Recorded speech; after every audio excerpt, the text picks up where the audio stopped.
kids, it's Mr. and Fly here, hope you're well. Well, it's July, well, middle of July here in Blighty, and that's quite special for me because that means it's exactly 3 years since I bought this bike I'm riding, the Triumph Street Triple R. I bought this on the 5th of July 2012, so obviously it's the 2012-2013 model. In the main, I've been very pleased with the bike, but I thought as it's a special anniversary that I should do a proper 3-year ownership review and tell you a bit about what my experiences have been owning the Triumph Street Triple R over that extended period of time. So stick around, stay tuned, and I'll tell you all about it. So I guess the first thing to just talk about is what I bought the bike for and what I've used it for over that period of time. Primarily I bought it as a fun machine. I've not used it for any touring, although I have done some fairly significant rides on it, up to 200 miles. Very comfortable for those sorts of rides, but to say not used it for touring per se. I mainly use it for lunchtime and evening ride outs in the summer, exactly like I'm doing now. And for that the bike is absolutely brilliant. I've also done a track day on it, which was fantastic, really enjoyed that. She's a really fun little track day bike. If you're not a track day god, which I certainly aren't, then it's a great bike to go out on your first track day on, because you can't get yourself in too much trouble, because it's not humongously powerful, although it's more than powerful enough to have fun on. And that's basically what I've used the bike for. Overall, it's a pretty practical little machine, not too expensive to run, so let's just go back to the man cave briefly now, and I'll tell you all about the cost of ownership so far. Okay, so welcome back to the man cave. Let's talk a little bit then about the upgrades that I've done to the bike. I've covered these in detail in previous reviews of the machine, but just as a refresher, in case you've not seen those particular videos, a number of things that I did to the bike when I got it. First, in course, tail tidy, those always go on, and a slightly smaller number plate. The next obvious thing that I did pretty much at time of purchase was get the arrow cams fitted. They just make a nice sound. They're a lot lighter, a great addition, so there was that. After that, quick shifter. We've talked about that in detail in another video as well, so you can look at that one if you want to. Brake reservoirs, these are the anodised ones, both the rear one and the front one. Just think they look so much better than the plastic ones that come as standard with the bike. I've also added these heel guards. I found that the original aluminium ones scratched quite easily, so put these on. These are just eBay specials. They're very cheap. They're about £10 or something. And actually, they don't look really cheap. They look really good, I think. So so those went on, and that's they just stopped that scratching. I've got the originals to replace them if I need to, so that's fine. The other things are rear hugger. Bought that after I think the first year, just because I found that the crud and stuff in the winter really did splash up everywhere. So that's been a great investment. That's the Triumph rear hugger, their original equipment. The belly pan and the front cowl came as part of the offer on this particular machine, so so they aren't actually standard parts on the bike, but they came at the time that I purchased as part of an offer. What else have I done to it? The only other thing that I've done to it is added some aftermarket brake levers. These are just some eBay specials that I put on. Again, not expensive by any means. I think they were probably about £20, but they seem to be well made. They look great, they're easy to fit, and I think a great aftermarket addition. So that's it in terms of a quick whiz through the things I've done to the bike. But what about actual cost of ownership? How much has this bike cost me to run? Well, I'll tell you.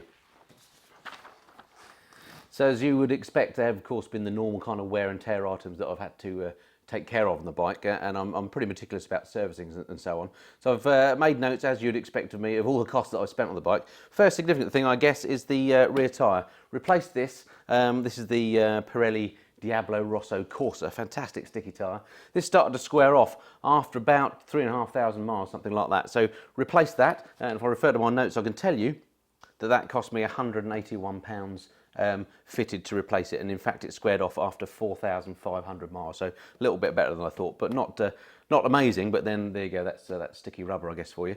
Other costs, in terms of servicing, the first service cost me £171, the second service cost me £211, and these were at dealers. The third service was £243.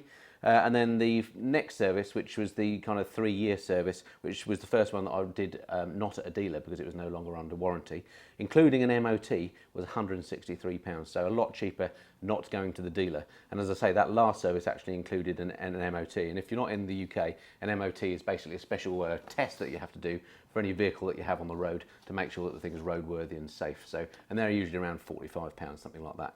So that's the dealer servicing.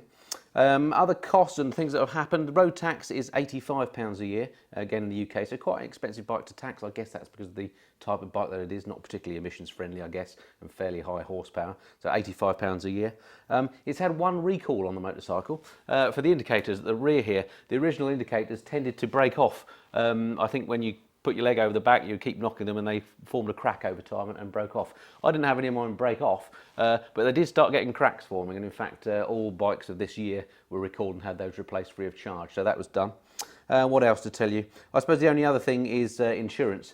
It's difficult to tell you how much the insurance cost me on this, because I have this on a multi-bike policy together with my GS, but what I can tell you is this plus the GS, for somebody of my age, I'm mid-40s, obviously the bike's garaged all the time.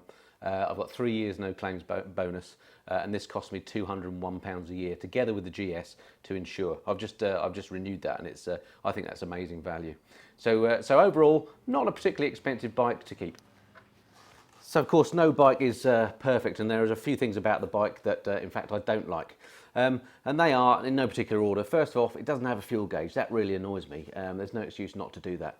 And that in fact was rectified, I think, from the 2013 bike onwards. So all street triple Rs now have that, but this particular bike doesn't. So come about 120 miles, the fuel low light comes on, and then I'm hunting for fuel at about 130. It's probably good for doing 150 miles, but I've never actually run it flat to check that out. So that's the first thing, no fuel gauge.